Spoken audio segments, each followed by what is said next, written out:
पुण्यात्माओं, परमेश्वर ने कहा है कि 9 मन सूत उलझिया, ये ऋषि रहे झकमार, और सतगुरु ऐसा सुलझा दे, उलझे ना दूजी बार।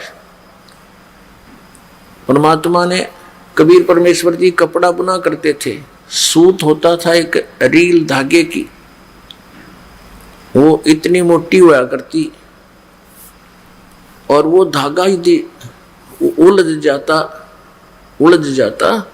तो उसको सुलझाना बड़ा कठिन होता था। एक तो ये ध्यान रखना पड़ता था कि ये इसमें कोई कट ना हो जा, कट लगने से फिर गांठ पड़ेगी, गांठ पड़ने से वो रेजा ठीक कपड़ा बना नहीं, और फिर उसकी कीमत नहीं मिले, वो दिहाड़ी मिले नहीं। जिस कारण से जुलाहे बहुत सावधानी से उनको सुलझा करते थे। यदि 1 किलोग्राम सूत यानी 1 सेर सूत उलझ जाता तो 2-3 दिन लग जाते थे उसको सुलझाने में, तो उनकी 2-3 दिन की दिहाड़ी व्यर्थ जाती थी। और परमात्मा कहते हैं कि ये तो 9 मन सूत उलझा दिया, 1 मन में 40 सेर, 40 किलोग्राम। कहते इतना सूत उलझा दिया, ये अध्यात्म मार्ग का 9 मन सूत उलझिया, ये ऋषि रहे झकमार, और सतगुरु ऐसा सुलझा दे, उलझे ना दूजी बार। अब परमात्मा कबीर परमेश्वर जी वो ही लीला करने आते हैं, एक तत्वदर्शी संत की, एक सतगुरु की। पुण्यात्माओं, ये अध्यात्म मार्ग है। आप इस अध्यात्म मार्ग के विद्यार्थी हो, आप स्टूडेंट हो, ये दास टीचर है। और जिन टीचर्स के पास, जिन अध्यापकों के पास आप पढ़कर आए हो, वो अध्यापक नहीं थे, आपको कति अज्ञान से भर दिया। अब एक तो दया करना इस दास पे कि जो दास बोल रहा है उस बात को हृदय में समा लेना। समय बहुत थोड़ा है। परमात्मा कहते हैं कलयुग में जीवन थोड़ा है, भाई कर ले बेग संभार, यानी जल्दी संभल जा। और योग साधना या हठ योग और कान बंद करके कहते ये नहीं बने, केवल नाम आधार। आप जी ने जो ज्ञान सुना हुआ है वो बिल्कुल व्यर्थ है, उससे आप रंगे हुए हो। तो अब दास चाहता है कि आपको ABC से शुरू करेगा, क्योंकि एक सामूहिक एक शिक्षा स्थल है ये। इसमें प्रथम कक्षा के बच्चे भी आते हैं, प्रथम बार श्रोता भी आते हैं, और वो बच्चे भी, वो भी भक्त होते हैं जो बहुत दिनों से लगे हुए हैं। तो ये एक ऐसा सत्संग किया जाता है जो सबके लिए सामूहिक असर करेगा। पहले वालों को भी ज्ञान बताया जाएगा, और जो पुराने बच्चे हैं, भक्त हैं, बहन बेटी हैं, उनको भी इसी के माध्यम से संदेश दिया जाएगा परमेश्वर का।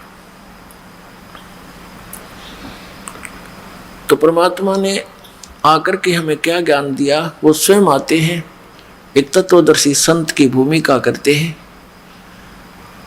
अपने आत्माओं, हमारे पुरातन ग्रंथ हैं, पवित्र 4 वेद, पवित्र श्रीमद् भगवत गीता, पवित्र 18 पुराण और महाभारत आदि, ये सबसे पुरातन ग्रंथ हैं अपने मानव समाज के। उसके बाद फिर अलग से, जैसे ईसाई धर्म, ईसा जी के पद चिन्हों पर चलने वालों को ईसाई कहने लगे। उन लोगों ने इन ग्रंथों को नहीं जाना। जो भी संदेश उनको आकाशवाणी से या किसी फरिश्ते से प्राप्त हुआ, उसी को सत्य मानकर उन्होंने आगे प्रचार प्रारंभ कर दिया। उनके आधार से फिर उनके अनुभव और आने वालों के अनुभव से एक पुस्तक बन गई, पवित्र पुस्तक, जैसे पवित्र बाइबल ग्रंथ कहा जाता है। और इसी प्रकार मुसलमान धर्म का जो ग्रंथ है कुरान शरीफ, ये भी हजरत मोहम्मद जी को जो मुसलमान धर्म का प्रवर्तक माना जाता है, इनको जैसे कोई फरिश्ता आया उसने ज्ञान सुनाया, आकाशवाणी हुई या कुछ वे बोलते थे, वे आती हैं। वे कैसे आती हैं? जैसे कोई हजरत मोहम्मद कपड़ा ओढ़ कर लेट जाते थे और अंदर से फिर उसके शरीर से कोई आवाज़ आती थी, वो लिपिबद्ध की जाती थी, उसको वे बोलते। हम उसको कहते हैं जैसे काल भगवान श्री कृष्ण में प्रवेश करके गीता बोल गया, ऐसे ही कोई फरिश्ता उसमें प्रवेश करके इस कुरान शरीफ का ज्ञान देकर चला गया, उनको लिपिबद्ध किया गया। अब क्या हुआ कि हमारे जो पुरातन ग्रंथ थे, वेद और गीता पुराण, ये संस्कृत भाषा में थे। संस्कृत भाषा को केवल एक ही वर्ग के पढ़ने का आदेश था, एक ही वर्ग इसको पढ़ सकता था, ब्राह्मण, जैसा कि आपको पहले बताया। तो वो इस अध्यात्म ज्ञान से परिचित नहीं थे, संस्कृत अवश्य जानते थे, अच्छे ज्ञाता थे, व्याकरण भी अच्छी शुद्ध बोलते थे, उच्चारण पर ही ज़्यादा जोर देते थे, शास्त्रार्थ उनके आपस में ही होता था। किसी ने अशुद्ध व्याकरण भी बोल दिया, उसी पर ताड़ी पीट देते थे, उसको पराजित था और विजयी ऐसे ही किया जाता था। श्रोता जो होते थे वो अशिक्षित होते थे, जो संस्कृत भाषा जानते नहीं, और दो संस्कृत के ज्ञाता विद्वान कहलाने वाले बैठ करके आपस में अपनी संस्कृत में ही बोला करते थे, शुद्ध उच्चारण के साथ। और जिसने अत्यधिक संस्कृत बोल दी, डाटा नहीं डटा, जिसने घनी घोट रखी हो, तो श्रोता उसको विजयी कर देते थे ताड़ी पीट कर, और वो विजयी सिद्ध हो जाता था, चाहे वो किसा अज्ञानी हो। ऐसे ये एक दूसरे में मंडलेश्वर सिद्ध हो गए और इनको कख नहीं पता था अध्यात्म मार्ग का। तो आज दया करी भगवान ने, प्रथम तो ये रजा करी कि हमें शिक्षा दी जो कि ना देनी चाहिए थी, वो भी देनी पड़ी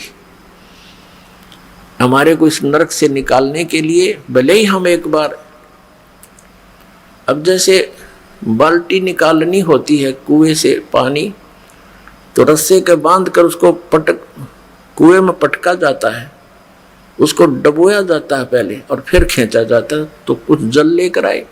तो ऐसे हमें परमात्मा ने इसमें डबोया, इस शिक्षा के अंदर, और फिर इससे ये अनमोल रत्न निकाल कर हमारे सामने रख दिया। और अब हम किसी के दंत कथा पर विश्वास नहीं करेंगे, अपने सदग्रंथों को ही आधार मानकर साधना भक्ति करेंगे।